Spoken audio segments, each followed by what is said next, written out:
We got two logos in here? Bojax! Oh! Kirsten just pulled a Bojax! Thank you very much! Oh! Dartboard!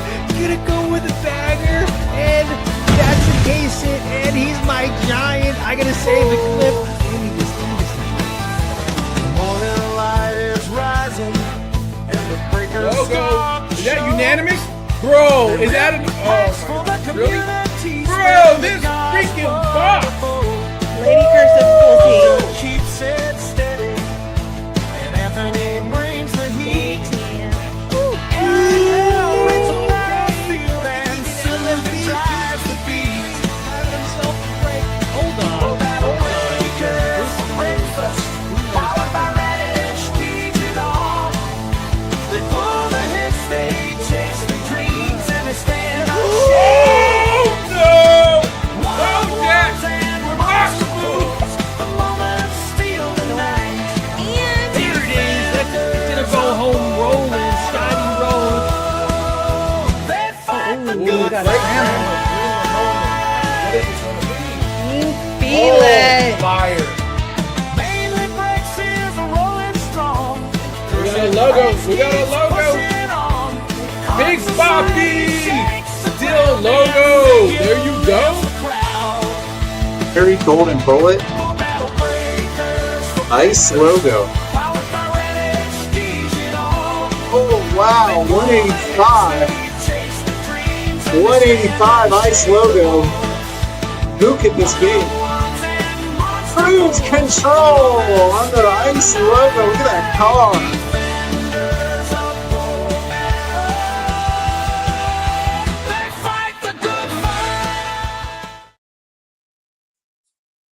Good morning. Morning. Good morning, Tex. Snappy. It's good morning, Bo. Hey, it's easy to remember for you, isn't it? This one's pretty easy to remember. How you doing? Good. You know, you and I, before we went live, we were talking about what we're going to talk about on the show today. A lot of things we got to get to, including great charity work by one of the regular panelists on Good Morning Bo, Anthony Cursive. And you said, "Hey, don't we want to lead off with that?" And my response to you to start off the show talking about Bojax and Battle Arena, talking about charity was, People hate charity, and no one wants to listen to that first thing in the morning.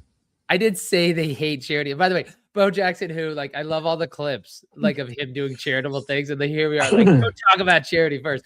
But Yeah, you got to he admit, spent when his that- whole day yesterday talking Hey, about. yes.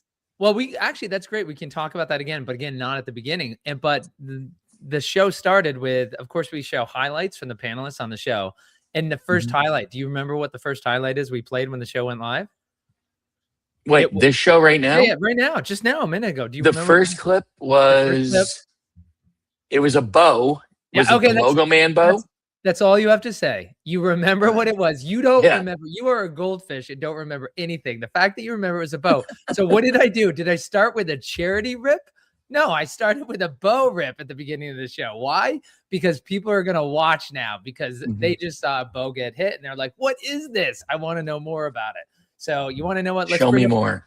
Let's bring up the people. And of course, we've got Cursive, Anthony, Cursive Breaks, Anthony, who ripped that one. He'll talk to us about charity. And then we also have Seth, mainly Breaks, who's burning the midnight oil. He was recording last night till midnight, new episodes of What's It Worth. And then we also have Mr. Hop, Eric, the Card Society, who you know with the best single show on Whatnot. Ooh, I didn't mean to throw an arrow across the bow there for anyone else. I'm teasing. I know Eric's been doing that single show for a while. All right. Gentlemen are here, Tex. How are you, boys? Great. What's happening? Glad it's Doing Friday. well. Morning, everyone. Morning. Excellent. Nice to see Excellent. Well, let's get right into it. Do we think that blasters are the new hobby? Seeing as how blasters are pretty much the only thing you can find in stores, if you can find them. And hobby boxes are now approaching $700 a piece. Jumbos are way up at $3,300, $3,500. So have blasters become the new hobby? So I think if you go on Whatnot and you see the sheer numbers of people breaking Bojax and Battle Arena, you would think so by the amount of people, labeling their show as affordable break, and it's like 5 blasters. On a personal note, to take it a little more serious, I love blasters. If I can grab them, I think that's something that I typically would let my kids open. And then obviously dad has to come in and take any cards worth over a certain dollar amount if anything gets hit. But I think they're great rips on the entry level retail. Don't typically buy into breaks with just blasters, but I do think they're great just being out in the wild. Yeah, I agree. It's nice to have them out and about, and I like them too. They're a fun little rip. But Eric, what do you think? Yeah, I'm not typically a fan of retail products with sports cards in general. I like to stick to hobby. I do think they have a place, absolutely. People who are looking to rip cards, certainly a more affordable option than ripping hobby boxes. Just you got to wait a little bit longer to get the payoff with that, and maybe rip 10 to 15 of them versus 1 or 2 of the hobby boxes. So I am not a big fan of blasters and breaks either. I think that personal rips, that's great, but you got to get a whole lot of volume of blasters for a break to really get that payoff, or get some of those featured heroes that everybody wants to see pour out. And also Card Shark Sniper, I want a rematch. I'm still bitter about that loss. Let's play today, baby. I got my deck. Let's roll. The gauntlet has been thrown down. Yeah. What would, for newer members to the Bo Jackson Battle Arena community? Sorry guys, I was going through the comments. You might have mentioned it, but can we just address that one break that took place? What was it? Was it one blaster and it was a hero break? A single hero blaster break. Yep. Single hero that. Good money. Is that a real thing? Anthony, Yeah, can you? it is. Seth, did you not hear about it, Seth? I don't recall. No. When was that? So Anthony, can you explain what a single hero blaster break is? So I think it was almost about a month ago now. A random person on Whatnot that typically doesn't do boba got a single blaster, 6 packs, and did a single hero. I believe it was a random hero break. So single hero means every single person in the set gets a spot. So it was 134 spots. They opened 6 packs, which would have, I don't know, 36 actual heroes would have been ripped there. And some of the spots were going for like $5, $6, $7. Obviously, most of them for $1 or $2, but those odds just aren't what we typically would want to see on the buyer or the breaker end. But it was a good topic of conversation that day and for at least a few days after. And I think even Frenchie came and commented on that. Is that typically not what he would like to see on a break? So. I generally like to believe the good in people, but that just kind of sounds deceptive. Like when you're creating a hero break and you know that you only have 6 packs and you're going to have 130 odd spots, that just leaves a bad taste in my mouth. That's to put it nicely. Doesn't make sense either, because you got to ship packages to everyone who buys a spot. So why do you want to even go through the exercise of shipping over 100 empty envelopes to people? Also true. Just a lot of ways. I want to know who are the people that bought into this and thought this was a good break to get into. Not B-Jams. Whatnot. Yeah, definitely not B-Jams. Yeah, but you want to know what's funny? It's kind of like a car wreck, guys. We can say oh, it shouldn't be done. It's deceptive, or you're not going to get anything. But look at this, B-Jams, one of the biggest members of the community, goes, "I saw that break." You're missing the point, right? He saw it and he watched it, which is crazy. Yeah. But there is a little car wreck element to it, right? Now, do you think B-Jams would watch 5 of these in his lifetime? No, but he'll watch 1. Well, maybe that was his goal, to the absurdity and get people eyes on his channel. I don't know. I'm going back to what I said. That's kind of ridiculous, and I hope I never see it again. Is this guy still an active breaker? Do we know? I haven't seen him do another Bo Jackson break, but I believe he does do other sports cards. Interesting. So blasters are this weirdly polarizing thing. I feel like those who hit anything halfway decent are the champions for blasters. And if someone's ripped, let's say, half a case and really didn't get anything that they thought was worthwhile, for them, it stinks. And I think they get an unfair rap because of that, because I think Elevate Wrestling, shout out to my boy, that's actually my brother Kyle. He said they have the headlines, and that's the only product you can get them. And headlines it's a great looking insert. And I think I like to add a blaster or two to my breaks, not necessarily for the monster hits that are at a retail because they're not as many as hobby, obviously, but just to get the mix of the headlines because people do like collecting those. Good looking card, and they're fun to have a part of your break. Yeah, definitely. It's very good. And by the way, Tex, one question I had for yeah. Eric. He said he doesn't like to pull retail product. But Eric, let me ask you this personally for yourself. Do you like to pull it for yourself? You don't like to, understandably, why you don't pull it for your breaks. But for you, if you walk into Dick's, you see the blaster, do you feel compelled to buy it? Or because you've ripped so much product, you're just like, listen, I'm used to straight heroin. I can't use this like diluted heroin. Yeah, I need it. I need it injected into my veins. I need the payoff. If I'm gonna go for that, the rip. If I want to scratch the itch, I'm gonna spend the extra money. I'm gonna get a booster box or a hobby box, one of the two. I feel like an Alpha Update, the collector booster box was sort of in the middle of a retail and a hobby product. It was like a hybrid, a little more affordable than a hobby. And I understand not everyone can lay down $700 for a hobby box nowadays. But that's where the pre-orders come in, right? Make sure you get involved with those pre-sales so that you get those hobby boxes early. Or for you old school guys who have the geeks, being able to get those allocations is important.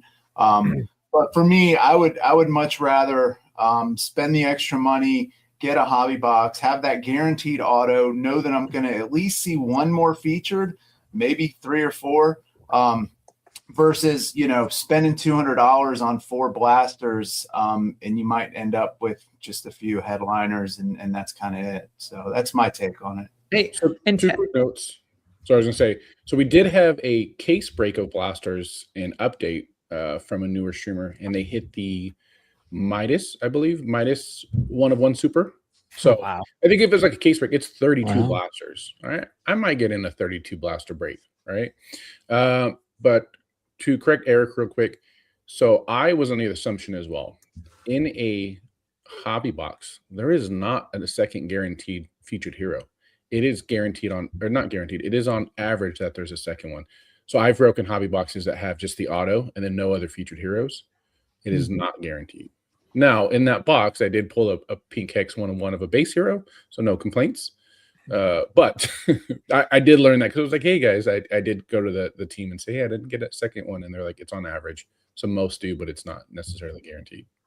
Well, we just saw your highlights. You pulled 2 Bojacks and a Fire Lino in the same week. That's past my whole month. Right. Well, we're talking. Somebody made the post the other day and was like, "What would you rather have if it was $500 MSRP? $5 hobby, 5 double megas, or 10 blasters?" And wait, hold on, Cursive. I wasn't following that. What's the question again? Somebody made a post and it was like, "What would you rather have if it was around MSRP? Would you have 1 $500 hobby, 5 $100 double megas, or 10 $50 blasters?" And I might have leaned double megas before my recent breaks, but my hobbies recently have been ridiculous. So I'm on the hobby side. By the way, we've got Cody saying, love ripping retail with my kids. They feel like it's a big deal, which is a great point. Again, Bojacks and Battle Arena will never be the cheapest product. It'll be the best value. It's definitely accessible. It's not going to be your elite tops product that people can't get. But conversely, it's not in the bargain bin. It's just great value, but it's accessible for the kids. He said they feel like it's a big deal. 1 out of 50 Tigre Isado pulled out of a blaster by my 12-year-old. Wow. SKUs for everyone, which is great. Tex, of course, Anthony's sitting there talking about the hobby boxes, and there was talk before the Griffey set that there would either be a guaranteed auto or a case hit. And so they originally, right, that's what was going to be in there. And so something's happened and it's now a guaranteed auto and a case hit sometimes. So Tex, what do you think about that going forward to the future, though, if they change that where the hobby box is no longer a guaranteed auto, but it might be a case hit instead? Would you be excited at that, disappointed, indifferent? I think initially I'd be a little disappointed because I think everybody likes to pull an auto. everybody likes to know that, it's an expensive product, or at least, maybe not so much at release, but, we know this is a hard product to find. It's a hard product to keep in stock. It sells immediately. And, the prices on secondary go up exponentially. So, but I think, if you're going to spend serious money on it, I think, at least knowing you have a shot at recouping, at least a majority of your money hitting that auto is pretty good. Where I don't think, like, case hits bring nice money, but there's definitely a difference between, a case hit and an auto. I think people always look to the, auto first before they, look at that case hit. Panel, do you guys have any thoughts about what Tech said? I want to respond to him too, but I'll let you guys go first. So Tex, I agree with you a little bit. I think the sentiment has shifted. So I remember okay. and Alpha and Alpha Update, the consensus and feel of the community was people preferred for instance, an orange battle foil as opposed to the Fire Auto. And I verified that just with my sales. So like if I sold an M. Ross St. Brown Fire Auto and the orange battle foil went, I just sold it for more. And that's shifted now. And we were talking about this recently the other day because I was just want to know if that was my observation or was the pulse of the current state of what the collectors and players prefer. But yeah, to your point, now it's shifted back to where generally autos I see are demanding a little bit higher prices and more collectability. Mm-hmm. Yeah. Anyone else? It's hard. So autos for me kind of go up and down. They go in waves. So there's times where autos kind of skyrocket, and there's times where they just fall flat. But everything else, I think, is pretty consistent. So it just depends. I guess with the market, if that's what it is. There's a boba market, and the boba market definitely has its highs and its lows. And it's up to us, especially people who do breaks and do single shows, to kind of watch that as far as when to buy lots or buy product and when to sell it. How do you think case hits are received in the community and everything? Do you think people are starting to value case hits over autographs in some cases? I think Eric made a good comment about case hits. But I think the difference for me is realizing there's case hits in hobby stuff and there's case hits in retail. And I think a lot of people are excited for case hits in retail until they realize, like, man, retail really got printed quite a bit more than we're used to. So it took a little bit of that steam away from the case hits in retail. But I think for hobby, I think case hits still feel great. But it's just a numbers thing. I'm just curious, Eric, is that you break, of course, you've told us about how you break a lot of other product besides Bow Battle Arena. Is that, I'm not sure with hobby, how frequently do they have a guaranteed auto? Is that universal? Is it sometimes for other big cardboard? It's pretty universal these days. The thing though with Topps Panini products and their autos, and Quick makes a good point, there's a lot of sticker autos. You don't have as much on-card autos anymore. We used to back in the day. There are some higher end products with on-card autos, but you're going to pay quite a bit for those breaks and those products. It's also, there's a lot of bad athletes in these products. I mean, Topps Chrome Baseball came out. There was 197 signers in that product. 60 of them, I think, were relief pitchers. And there was maybe like 30 or so that played less than one inning of professional baseball. So you're getting, just dumped less than five. I mean, these cards are worth less than $5, right? And it's considered a chase hit. Where I think with Boba, like, there's a very, very high floor with an auto. Even a brawl auto or a steel auto, doesn't really matter who the hero is. You're still going to have built-in value into that card, not only the playability, but the collectability of that athlete. So, I definitely think that Battle Arena is way different than, what's going on in that world. And case hits it's starting to drive everything. Downtowns, kabooms. Panini had some really, really good artwork with their case hits. And that's what people were chasing in breaks, is they wanted to rip Optic or Prism, chasing some of the case hits over the autos. Whereas with Battle Arena, I think you're looking more for the autos and the higher power cards versus necessarily, a case hit like a Slime, King Tuck or somebody like that. Yeah. I love. Thank you for that perspective, Eric. That really helps though to look at everything else, because honestly, with the big cardboard, I keep looking at my other big cardboard product, and I can't remember who it is. There's a few people like I've sold everything else, and it's funny because I got to get rid of my other product. Like I just don't. It's funny. Even my sealed big cardboard, I don't like looking at it anymore. I don't want it here. Just because I'm like I don't want to tie it up.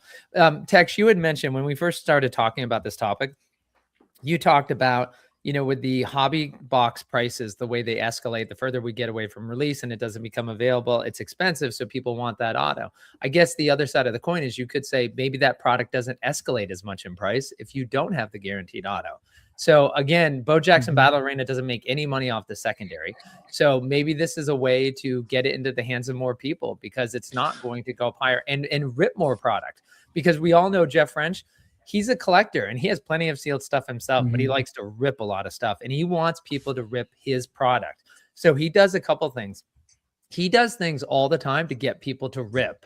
And like, for instance, there are a lot of Blast products that are out there, and he announced a Blast tournament. He did that. Let's be honest, guys. He did that because one, he wants there to be value in holding Blast cards, but two, he wants you to rip them. It's the same reason for the foil dogs that come out of the championship boxes. Those get used in the tournaments. He wants you to rip the packs. So I'm not saying this is what Bo Battle and Jeff French are trying to do, but it would be one way to bring it down. But I agree with you guys. It's very hard. When you've been in Bo Battle Arena as much as the five of us on stage have been, it's hard to change. Change is bad for every human being. And it's funny because when the next wave comes up, they don't know what they're missing. Right. That's the reason why we complain and tell our kids it's not like it was in the old days. But I agree with you. I mean, I love how it is. And clearly the way the comments are coming up is that folks agree with you guys on the stage. They want to see these stay because they love the on-card autos. And great job, Eric, pointing out what Quick was saying. And the other comments we have here is, let's see. Settler says, I'm PCing the Escape Artist, and it's really hard with Headliner because they are only in blasters. I've only seen one huge blaster break on Whatnot. The next one is Pegasus. He says, Eric brings up the best point for switching out of regular sports cards to Boba. What are the big chases? Big Kahuna, Downtown, Manga, Kaboom. All Boba cards have better artwork and are nicer. All right, and then we get to the question text. Card Shark Sniper says, do you think the autograph values in Griffey are up or down compared to Alpha and Update? I've seen a lot of sales of autos from Griffey set that are lower than the previous releases. So Tex. I think that Alpha set is always gonna bring higher prices because it's. You okay? Sorry. It's fine. I didn't know if you were like breaking my nuts to interrupt me here. Yeah, for people to. All right, never mind. Yeah, I'm in live New show. England. It's winter. I've got the cold. Oh yeah. So what was I saying? I think that you Alpha got me update off my auto. train of thought completely. Auto comparisons. Griffey. That's right. Between now and then, I think Update or the Alpha product is always going to bring higher prices because it's the first product. It's more the print run was a little smaller than even the Griffey print run, and it's the first edition of everything. So I think those autos are always going to bring a premium. What do you guys think? I think it depends on the hero, the power, all of that. I'm seeing some out, single shows, you kind of get a good pulse of where people's minds are at because it's in the moment. I mean, it's as real time as it gets, and so you see prices fluctuate. There were certain athletes, certain heroes that you would run in a single show a few months ago and they wouldn't get a lot of love. And now you hear 5 people request that name in a stream. More people looking for brawls, more people looking for linos, more people looking for blasts now. A lot of the national tournament announcements, I think, impacted what people are chasing as well. But with Griffey, there's still a lot of newness to it. So some of those cards haven't all been discovered. And so you're pulling singles out that don't have comps, or you're pulling singles out that people haven't even seen before. So there's still a lot of excitement around the pricing of that. And I think over time, some of that will drop and will even out towards alpha update. But there's some alpha update cards that you just don't see pop up too often. And I think to Tex's point, when those do pop up, people will clamor after them because they know how much more rare they are than the Griffey set stuff. Mm-hmm. Yeah, sorry. Oh, no, go ahead, Seth. Go ahead.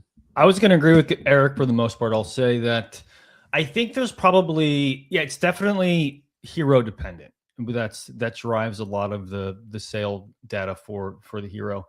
But I think alpha has a higher floor. So let's say that, I don't want to say less desirable, but we'll say ones that typically sell for a little bit lower premium than others. That floor is higher for alpha now, just be the rarity. We just don't see them quite as often as it is now with Griffey.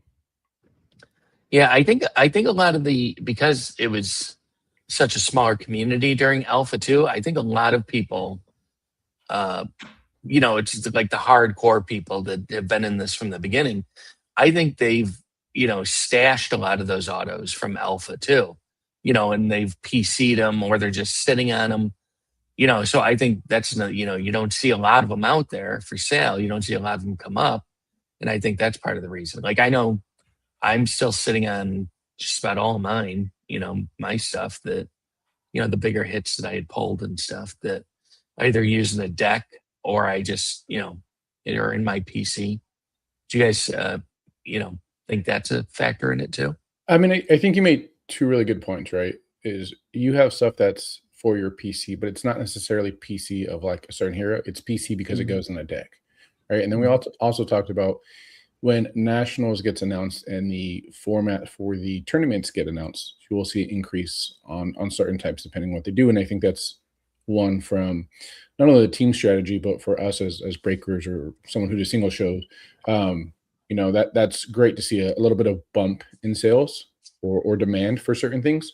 So, I mean, I definitely appreciate when those get, announced.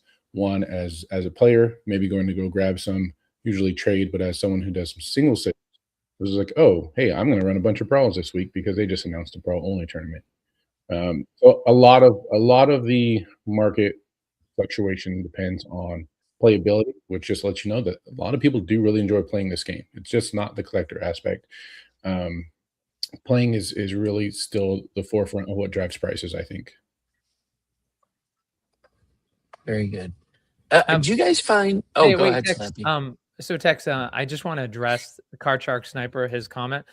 First, I just want to bring the gorilla up on the stage and just remind everyone. Got boba cards? Don't guess the price. Look up their value now at radishpriceguide.com. All right. And so does he have a name?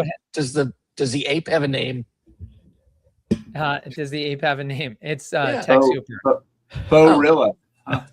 Gorilla. Oh, brilliant. Oh my God. Brilliant. That is awesome. That's the show for today. We're not going to do any better than that. We'll see everybody next week. So I just want to share. So Card Shark Sniper said, do you think the auto values in Griffey are up or down compared to Alpha and Update? I've seen a lot of sales of autos from Griffey set that are lower than the previous releases. Now, I'll be honest, I have not, I haven't gone through and checked on this. So I just was doing it while we were talking about it, because Big Rob has created these dynamic sales reports at radishpriceguide.com. So if you go to Radish Price Guide, go along the top on the menu bar if you're on desktop, or the menu bar if you're on mobile, and you can see there's a header called Sales Report. There's a drop down. It says Weekly Sales Report and Dynamic Sales Report. You can get an idea for just how much boba is going across eBay.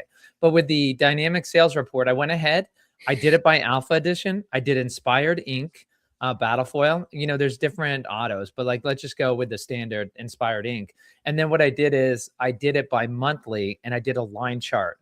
So you can go down here and you can take a look by month how it's been going. And of course, folks have noticed the downward trend in all prices for the singles, and it's showing up here. I mean, you can see this cliff excuse me, for the alpha autos. where it's down around, it looks like $67.50. That would be the average so far in February, and that's down from $203. And again, like how many sales are there? We can click on it. There's a total of 591 sales as part of this data. But then if we go ahead and we take a look at, let's switch it over to the Griffey set. And let's see, if we go to Griffey, and of course, that has not been around that long. That's only been around since Thanksgiving. And so now we're looking at an average of $125 is what the autos are going for. And that's interesting. I would say the reason why the average for February for Griffey is higher than the Alpha is because the high-end cards are finding their permanent homes, right? So with the Alpha Edition autos, the only cards still out there are the ones people are willing to trade around. They're just getting around to moving them, whatever reason there is. But with the Griffey, you still have somebody brand new who hits a really great card, and they go ahead and they put it out there on auction, and it's getting the value. So those banger autos are still finding homes this early in the Griffey set. I don't know if you guys want to comment, but anyway, I wanted to let Card Shark Sniper and everybody know you can head to radishpriceguide.com. If you're a data person, go to that sales report and go ahead and check that out. Use the code TexHooper to receive 1 free month. Oh, geez. Like, I hope Rob's watching because he's going to activate that. He's going to have to make that now. Start coding. There's only 10 of those available. So the first 10 people that use code TexHooper on Radish Digital get a free month of the price guide. Okay. So just to let you know is that for everybody watching this, we're broadcasting. This is Good Morning Bo. We're here, Slappy White, Tex Hooper, Mainly Breaks, Cursive Breaks, Mr. Hobbs, Card Society. We're talking about Bo Jackson Battle Arena. And right now we're talking about the Radish Price Guide, which scrapes all the eBay sales, the final sale price, not the listed sale price. And you can go ahead, you can look at reports, all of that, there's no charge. But there is, what Tech Super is talking about is we've created a collection where you can track the value of your collection based on eBay sales. And so you can go ahead, connect through your Google account so you don't have to have another password. And if you if you upgrade to the premium, which is it's $5 a month, you can upload 1,000 cards, 200 cards, however many cards you have, and you can track that over time. But I will talk to Rob. And so for folks watching this live, give us a little bit of time. We'll activate 1 month. No cost. Just put in Tex Hooper, TEX. It's already activated. You talked to Rob already? Rob and I, we do stuff without you sometimes, Slappy. Wow. Wow. You're a big wheel here, but you're not the biggest wheel. I'm not. Hey, let's not be self-important, but I am the producer. It would help if I actually knew what was going on. But all right. Man, making moves. What Rob doesn't tell you, Rob doesn't tell you. I'm sorry. All right. Well, anyway, those sales reports. If anybody hasn't been there, take a look at that. And go ahead and use Tex Hooper. Apparently, Tex is in the know. He knows it. Use the code, people. All right. So, Tex, getting back to that, the auto difference between Alpha and Griffey, which is funny. Card Shark Sniper said, seems like they're down. And first blush, I was thinking he was right. Then you look at the data and you're like, no, the data is showing actually that's not true. So I'm curious what the panel thinks about that. I agree with the data. Can't argue with numbers. Can't argue what the numbers show. I will say hard cold facts. I agree with you, Eric. Sorry, I didn't interrupt you there. But the only thing I will add is my guess is that there were a couple of bigger sales that are making the data show that. But without looking at them one by one, maybe I'm wrong. And maybe I've been wrong all this time. And I'm happy to be like, I was wrong. I mean, I think that happens, right? There's definitely sales that are like someone got a super cheap deal and the card sells for way less than it should. And then there's once in a while that someone's piecing something and they're willing to pay a lot more. So it does change those numbers, right? I imagine you'd have to sell a certain amount of cards to get a good average. So if you're only selling 1 or 2, that's not going to give you a great baseline. So something I think to notate. I have a question for you guys. When you're breaking, do you find that is there a specific card, an autograph card that you see people tend to go for that surprises you? And conversely, is there an auto in the set that you think should do better than it does in the breaks? So I'll mention something and I'll touch base on two things real quick. So something that I've noticed from my wife as well is that people will go after autos that are really nice looking autos. They'll have like a premium, be like, Oh. oh, like this person took their time. This is a beautiful looking auto. Dennis Eckersley is one of them in this set. Is it Rolly Fingers also has a really good auto? Yeah. And I think those people are like, man, like that just looks so much better than some of the other autos in the set. And she made the comment because she did some handwritten notes recently. She was like, now I want know why people the on-car autos are on demand because people really have to take their time and write them, and it's a lot. And so you do appreciate when someone's taking their time and their auto is just a beautiful looking auto, and it just really sets the card off. Yeah, Anthony, that's a good point. And in addition to that, I really do believe that most of the athletes, they take their time with Bo Jackson Battle Arena. So if you compare them to other sticker autos, it's 9 times out of 10. I think it's just a little bit nicer when they're signing for Boba. Maybe that's made up in my head, but I'm gonna stand by that statement. Yeah, so it's interesting about what makes it collectible. There are some that surprise me, and I think card art also has to do with it. For instance, Dante Hall. Like, unless you're a hardcore football fan, you may not know who Dante Hall is, but his cards continue to sell well. It's because it's got that crazy cool little guy that changes between fire and ice and brawl, and it's people love it. I'm in that camp too. I think it's a great card. Yeah, Eric, did you have any thoughts? Yeah, I was going to say the exact same thing. Dante Hall, and then Santa Moss is the other one. He's relatively low power number level, and Santana Moss, good receiver, but I don't, think he's up there in terms of the ultimate legends. But the artwork on that card is amazing. Absolutely beautiful card. It looks great in all the different weapon types. And so you get a little bit of a premium on that, and he sells a lot higher than some of the other people that are Hall of Fame athletes with an on-card auto. I think the penmanship overall across the board is incredible. The whole set, all of them. You want to talk again about Panini and Topps products?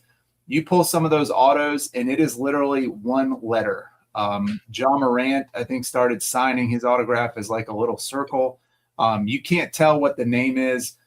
These guys took their time. You can tell full name. Bernie Williams has an inscription on all his autos too, which I think is really cool. Yeah, what is that inscription? Is it SD6? I've been trying to figure that out this whole time. If anybody knows, that would be great. Slappy, do you know? Considering that's your card. The subtle flex. Oh, where'd he go? He's on mute on the bottom. That's so beautiful, Slappy. Actually, the card in the corner. Yeah, I actually, while I saw the Quicks comment that Keith Hernandez and Bernie Williams autos are beautiful, I went and grabbed it. Ever since I ripped it, I haven't been able to sort it and take care of it the right way. And so I haven't even taken a picture of it. But after he said that, yeah, I mean, when I pulled this, it was like an auto pen did this autograph. It's insane. So I actually haven't taken the time just to sit down and look at it, but I'm trying to think of what the SD6 would be. I mean, 96 was their first World Series is my only thought is like, maybe he's such a beautiful handwriting. Like, why would this part be a little bit hard to understand? But is there a 96 in there? Because his first World Series? I'm not sure. There's definitely a 6, it appears, but he was number 20, right? Wasn't he 20? It's not his number. Yeah, I don't think it's his number. No, because the 2, it looks like an S. Yeah, there was maybe one a that looked J? like a 56, but I don't think that's it either. No, you want to know what? It wasn't 20. I can't believe I'm forgetting that. It's 51. As soon as I say that, Seth, you're going to be like, yeah, of course, 51. I can't believe I forgot. Oh, somebody asked you about Please, Keith come on, Hernandez. Yankee fans. I know. Real It's quick. early in the morning. In our defense, I tell baseball fans all the time is that when you have as many retired numbers as Yankees, it is very hard to remember all the numbers. Thank you for coming to my rescue, Slappy. I appreciate that. Yeah, no, it's true. Yeah, and it's also we're just on the fly trying to do that. I'll go ahead and take a look. Did you see that, Scott? What's that? The Keith Hernandez auto that Quick was Oh talking yeah, about. let as me well. put you up there. Also Yeah, beautiful. and the artwork on those Oh, cards wait, are great too. hold on 1 second, and I'll put you up. Hi.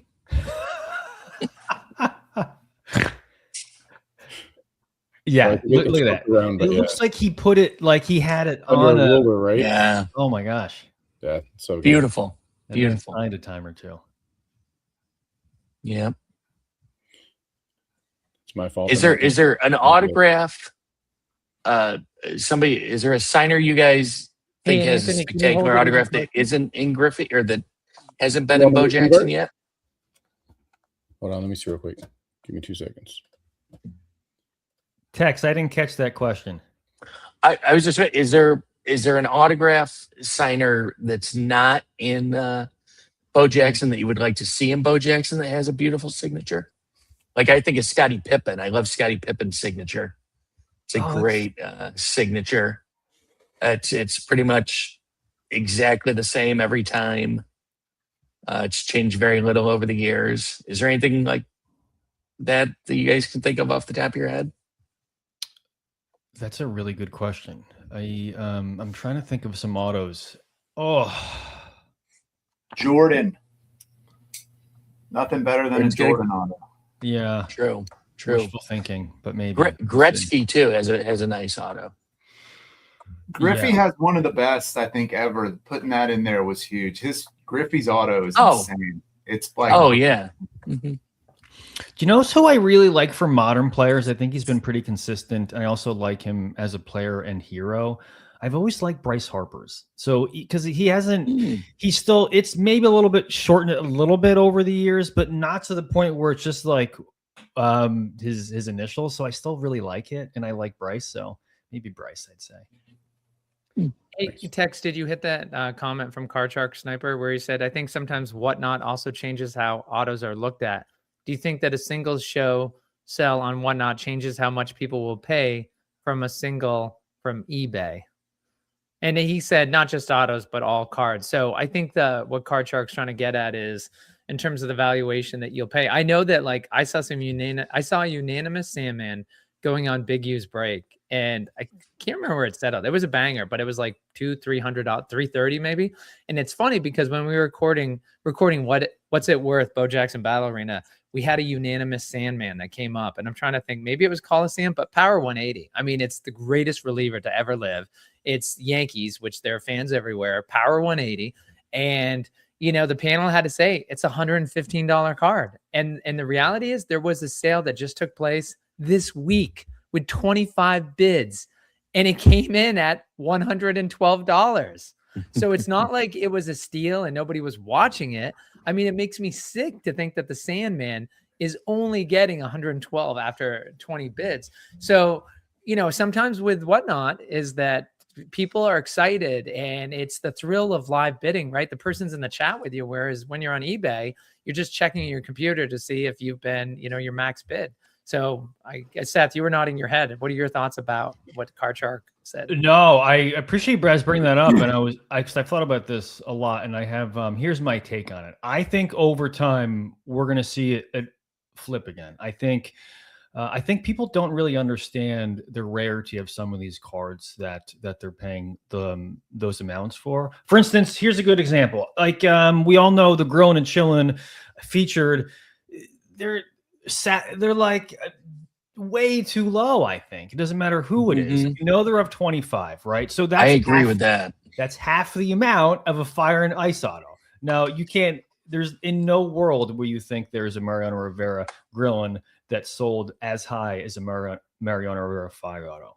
So as we get more people that are newer and they understand the rarity and the collectability, and yeah, Cursive, I'm with you. There is playability there too with those power numbers. That gap's gonna tighten up, and I think at some point it'll surpass it. When, I don't know. There's my hot take. Yeah, well, I do think a hot take, by the way, Seth, while you were I was just gonna say, I know some of those 180s. sorry, Cursive. While Seth was giving his wisdom, I will say that I was able to Google, and so what it's. Go, Scott. Go ahead, Cursive. I was just gonna say some of those 180s. So I did look it up. Are low. And what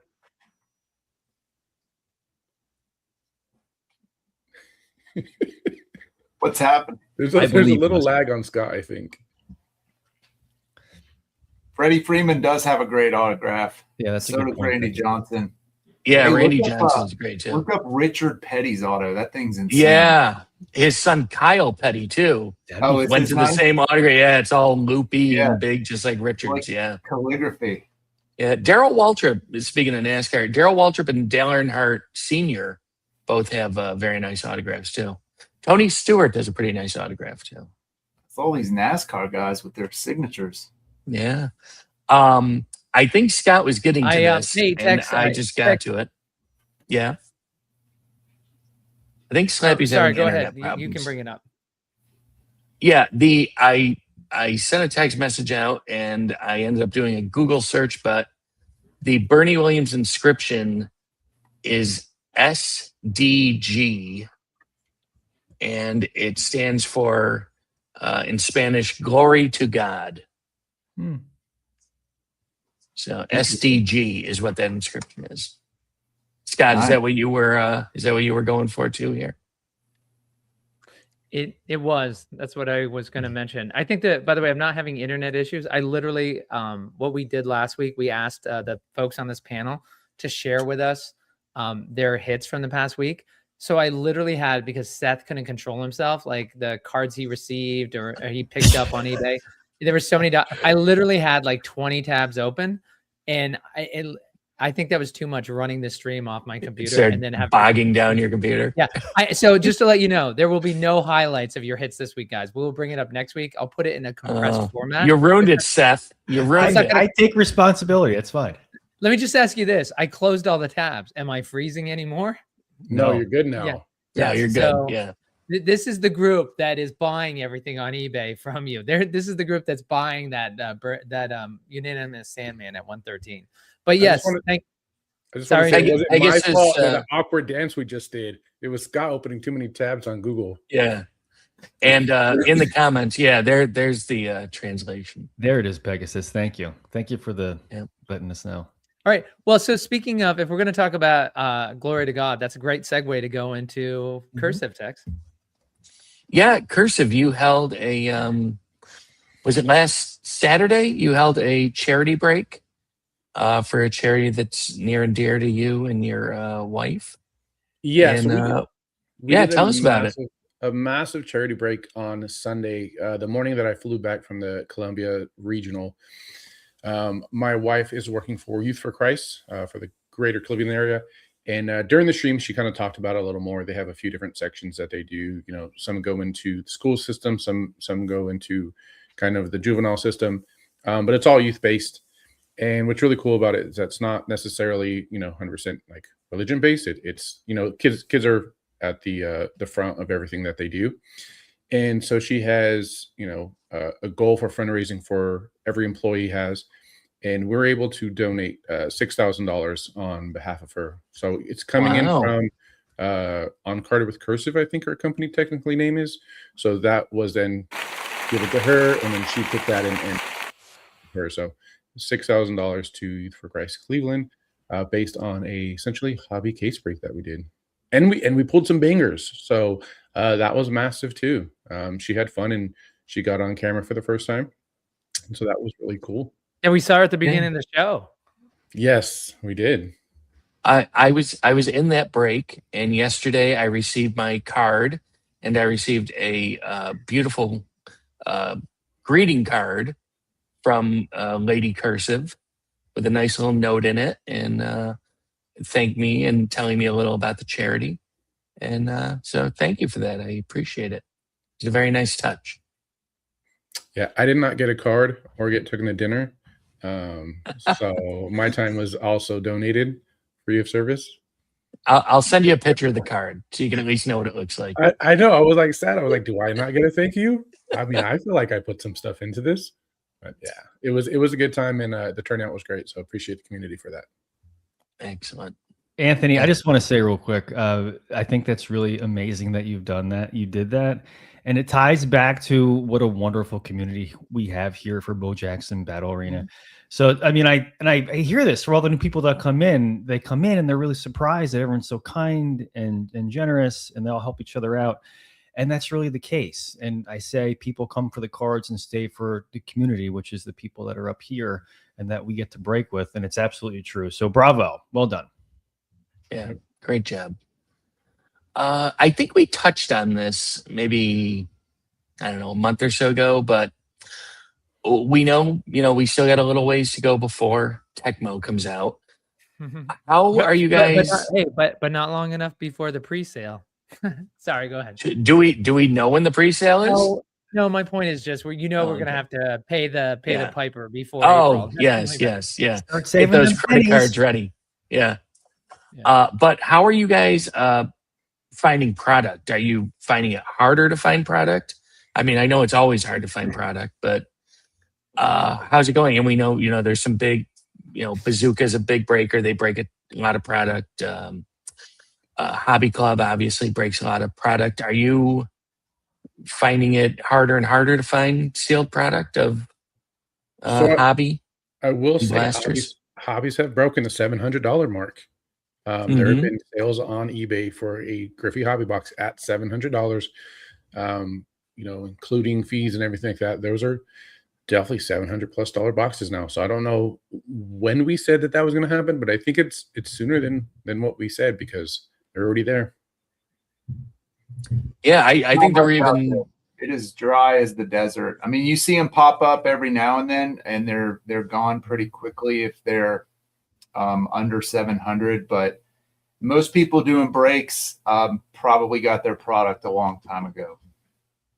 Okay, so that's kind of what I was getting at. Do you guys have enough product stash to be able to get through to Tecmo? I know I do, but I do see some other breakers that aren't on the panel that have been in Facebook recently and been in Discord that are like, hey, like buying sealed product right now. So I know some people are going to be struggling with it.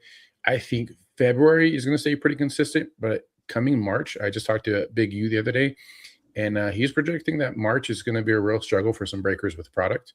And so anyone that's kind of has product sitting to fill all the way to April might be sitting alone for a little bit, or at least, thinned out. Unless we see a bunch of blaster breaks, that could happen. Do you think we see prices kind of spike in the next month, like get up to maybe close to $1,000 for a hobby? Yeah, I'm already on record saying we eclipsed the 1,000 mark, and I stand by that statement. So most of the breakers I know that I connect with, we tried to buy as much as we could early on to kind of get us there. It's going to be close. I might make it by the skin of my teeth, but to answer your question, Tex, anything that I've been buying, it's been through other contacts, so people just I know within the community. And having said that, I am a smaller stream, and I do smaller breaks, so I don't need quite as much as even like Eric. Eric runs breaks much bigger than I do typically. So a lot of the bigger breaks, I don't need nearly as much as product as they would need. Gotcha. All right, Eric, you said you think it's going to be a struggle to get through to Tecmo, or? Oh yeah. If we're talking 2 months until Tecmo, yeah, if people didn't have product before, you're going to see a lot less breaks. I think you'll see more double megas and blasters and breaks versus hobby boxes. But yeah, I think there's still people bought a lot at the beginning, and then some people get allocations, so there's that too. But there's not much to be found on the open market. Are blasters and double megas still showing up in retail?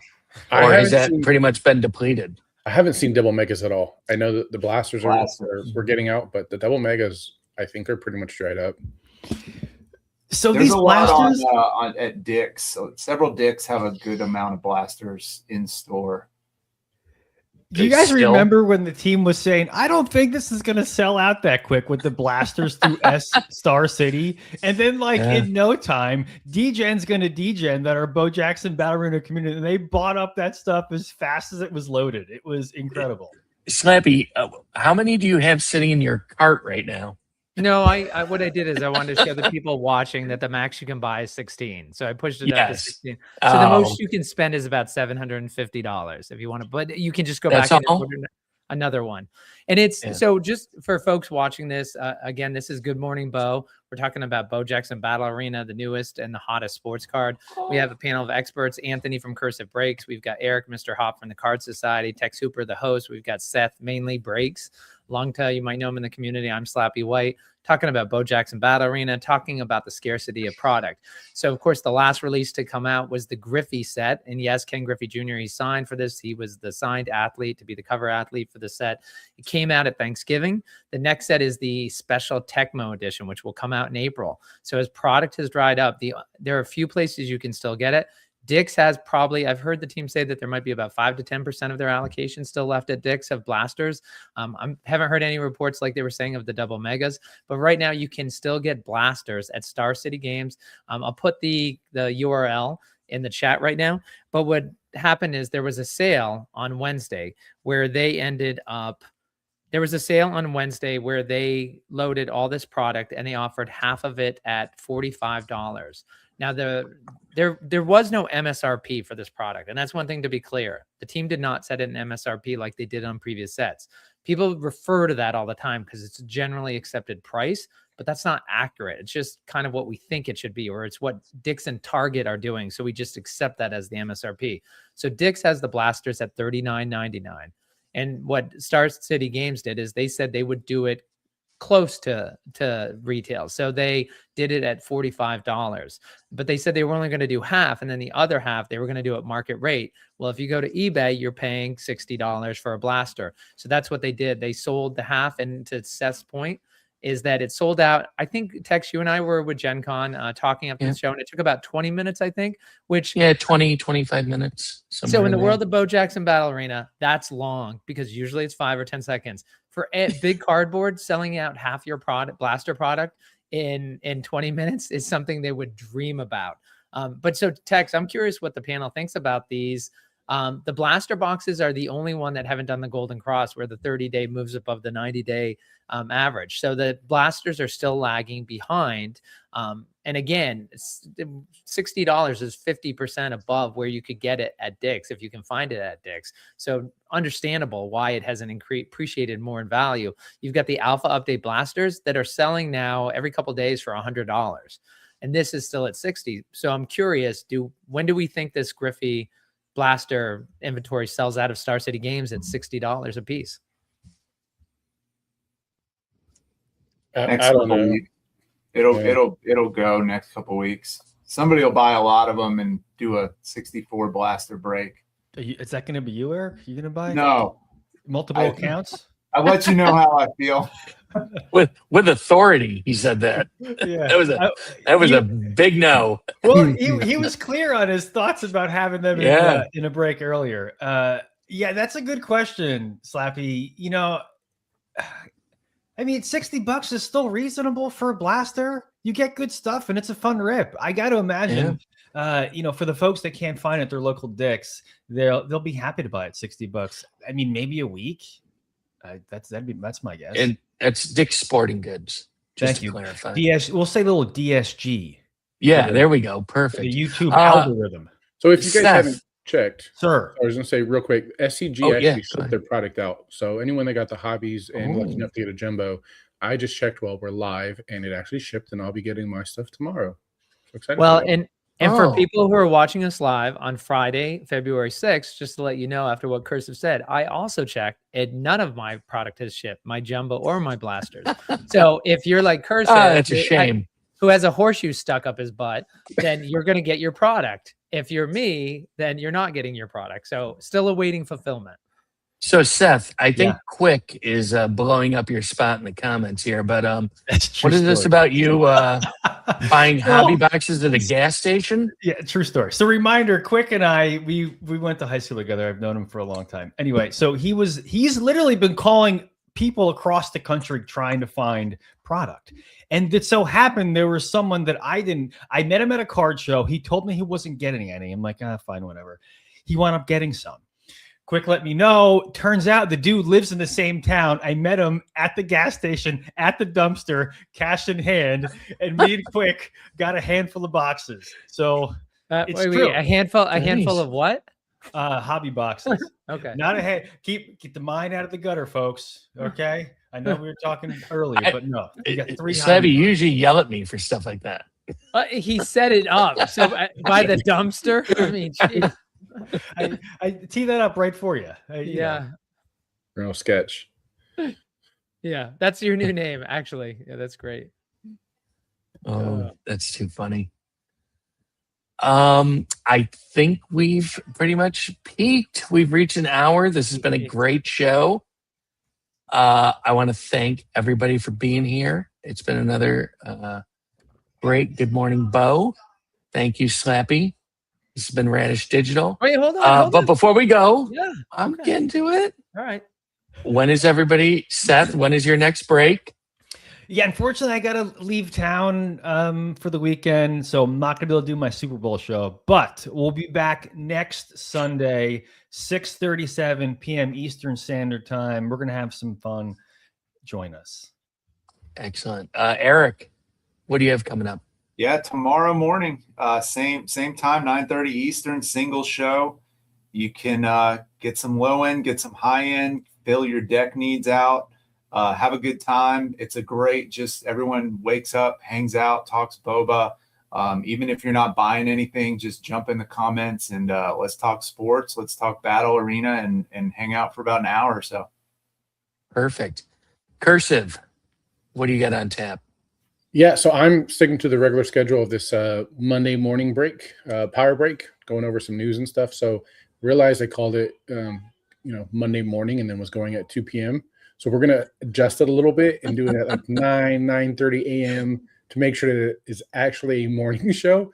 But it's been great. I've done 2. The first one we did a Pink Hex 101, and the second show we pulled the Bojack. So trying to keep that luck going. So if you guys are up early on Monday, come hang out.